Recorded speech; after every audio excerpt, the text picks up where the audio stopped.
تبارك الذي بيده الملك وهو على كل شيء قدير. الذي خلق الموت والحياة ليبلوكم أيكم أحسن عملا وهو العزيز الغفور.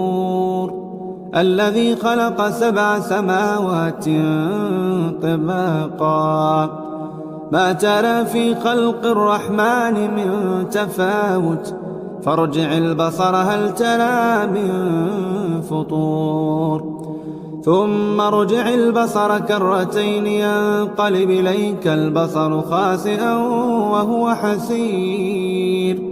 ولقد زينا السماء الدنيا بمصابيح وجعلناها رجوما للشياطين وأعتدنا لهم عذاب السعير.